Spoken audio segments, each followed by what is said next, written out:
గగన్ తన ప్రియమైన మెరిసే గలగల బంతిని మాయా బావిలో జారవిడిచాడు. అతని దుల్హకభరితమైన ఏడుపు నోటి నుంచి ఒక క్రూరమైన ఊదా రంగు కోప సుడిగాలి బయటకు వచ్చింది. గగన్ టైనీ టైటాన్గా మారి బంగారు కత్తిని ధైర్యంగా పట్టుకున్నాడు. టైనీ టైటాన్ తన స్నేహితులను పిలవడానికి ఆకాశంలో బంగారు సంకేతాన్ని పంపాడు. చిన్నారి రితిక అది చూసి చిరునవ్వుతో మినీ మూన్గా మారింది. బుల్డాగ్ మైటీ మంచ్ లేచి గందరగోళాన్ని నమలడానికి సిద్ధమయ్యాడు. స్నేహపూర్వక దయ్యం లిటిల్ విజ్ బయటకు వచ్చి భయంకర సుడిగాలిని ఆసక్తిగా చూశాడు.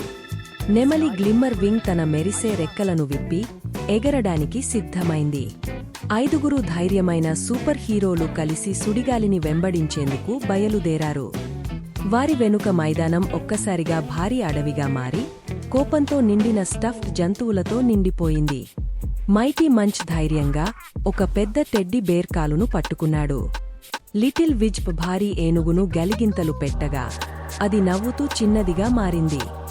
వారు ఇసుక పెట్టెలో బాధగా తిరుగుతున్న సుడిగాలిని కనుగొన్నారు. అది ఇప్పుడు ఎడారిలా కనిపించింది. మినీ మూన్ తన మంత్రదండంతో దానిపై నిద్రలేపు అలలను పంపింది. సుడిగాలి పోయిన సాక్స్లా మరచిపోయిన అడవి లో చీకట్లో దాక్కుంది. భయంకరమైన సాక్స్ రాక్షసులు చెట్ల వెనుక నుంచి ఒక్కసారిగా దూకి వచ్చారు. గ్లిమ్మర్ వింగ్ తన అందమైన విశ్వంలా మెరిసే తోకతో వారిని మాయలో పడేసింది. చివరకు వారు సుడిగాలిని ఏడుస్తూ కనుగొన్నారు. దానికి గగన్ గెలగల బంతి చాలా మిస్ అవుతోంది. కాని ఆ బంతి ఇంకా మాయా బావి లోతుల్లోనే ఉంది. మినీ మూన్ వెండి రంగు స్లైడ్ను తయారు చేసింది. లిటిల్ విజ్ లోపలికి తేలాడు. అక్కడ ఒక చిరాకు గ్రెమ్లిన్ బంతిని కాపాడుతూ తన పెద్ద చెవులు మూసుకున్నాడు. మైటీ మంచ్ తన నమలు బొమ్మను ఇచ్చాడు. సంతోషమైన గ్రెమ్లిన్ బంతిని ఇచ్చిపుచ్చుకున్నాడు. టైనీ టైటాన్ బంతిని ఎత్తుగా పట్టగానే సుడిగాలి నీలంగా మారి ప్రశాంతమైంది. ప్రశాంత గాలి అతని ముక్కును తాకి బంతిని మృదువుగా తిరిగి ఇచ్చింది. ఇంటికి వచ్చాక గగన్ తన బంతిని కౌగలించుకున్నాడు. అందరూ అలసిపోయినా ఎంతో సంతోషంగా ఉన్నారు.